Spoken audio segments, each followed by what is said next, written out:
Welcome back to my YouTube channel. ಇವತ್ತು ತಾಳಿಪಟ್ಟು ಮಾಡೋದು ಹೇಗೆ ಅಂತ ನೋಡೋಣ ಬನ್ನಿ. ಒಂದು ಬೌಲಷ್ಟು ಜೋಳದ ಹಿಟ್ಟು ತೊಗೊಂಡಿದ್ದೀನಿ, ಒಂದು ಬೌಲಷ್ಟು ಅಕ್ಕಿ ಹಿಟ್ಟು, ಒಂದು ಬೌಲಷ್ಟು ಗೋಧಿ ಹಿಟ್ಟು, ಒಂದು ಬೌಲಷ್ಟು ಕಡಲೆ ಹಿಟ್ಟು, ಒಂದು ಬೌಲಷ್ಟು ಬಾರ್ಲೆ. ಇದು ಇದ್ರೆ ತಗೊಳ್ಳಿ, ಇಲ್ಲಾಂದ್ರೆ ಸ್ಕಿಪ್ ಮಾಡಿ. ಇದು ಹೆಲ್ತಿಗೆ ಒಳ್ಳೇದು ಅಂತ ಹೇಳಿ ನಾನು ಇತ್ತೀಚೆಗೆ ಸ್ಟಾರ್ಟ್ ಮಾಡಿದ್ದೀನಿ ಬಾರ್ಲೆ ಹಿಟ್ಟು ಯೂಸ್ ಮಾಡೋಕ್ಕೆ. ಇದು ಶೇಂಗಾ ಬೀಜ, ಹುರಿದಿರೋ ಶೇಂಗಾ ಬೀಜನ ಈ ಥರ ಅರ್ಧಂಬರ್ಧ ಮಿಕ್ಸಿಗೆ ಹಾಕಿ ಇಟ್ಕೊಂಡಿದ್ದೀನಿ.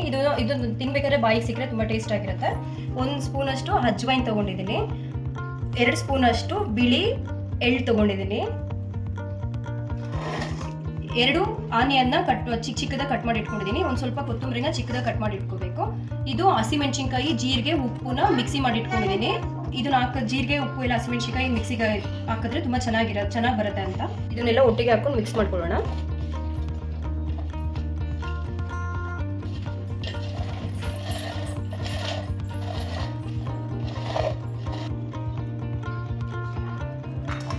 ಆನಿಯನ್, ಕೊತ್ತಂಬರಿ ಹಾಕೊಳ್ಳೋಣ.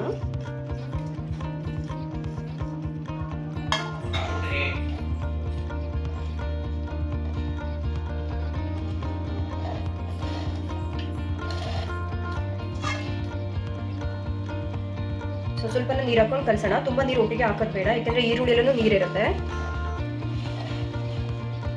ಹಿಟ್ಟು ಈ ತರ ಕಲಸಿಟ್ಕೊಂಡಿದ್ದೀನಿ. ಈ ತರ ಪೇಪರ್ಗೆ ಎಣ್ಣೆ ಹಚ್ಕೊಡಿ.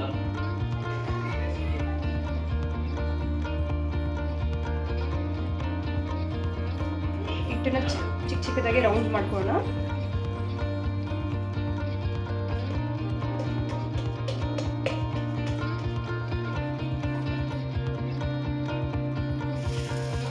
ರೊಟ್ಟಿ ನೋಡಿ ತುಂಬಾ ಚೆನ್ನಾಗಿ ಬಂದಿದೆ. ಈ ತರ ಸುತ್ತ ಬೇಯಿಸ್ಕೋಬೇಕು. ನೋಡಿ ತುಂಬಾ ಚೆನ್ನಾಗಿ ಕಲರ್ಫುಲ್ ಆಗಿ ಕಾಣಿಸ್ತಾ ಇದೆ ರೊಟ್ಟಿ ತುಂಬಾ ಚೆನ್ನಾಗಿದೆ, ತುಂಬಾ ಚೆನ್ನಾಗಿ ಬೆಂದಿದೆ. ಇದಕ್ಕೆ ಶೇಂಗಾ ಬೀಜ, ಕಾಯಿ ಚಟ್ನಿ ಹಾಕೊಂಡು ತಿಂದ್ರೆ ತುಂಬಾ ಚೆನ್ನಾಗಿರುತ್ತೆ.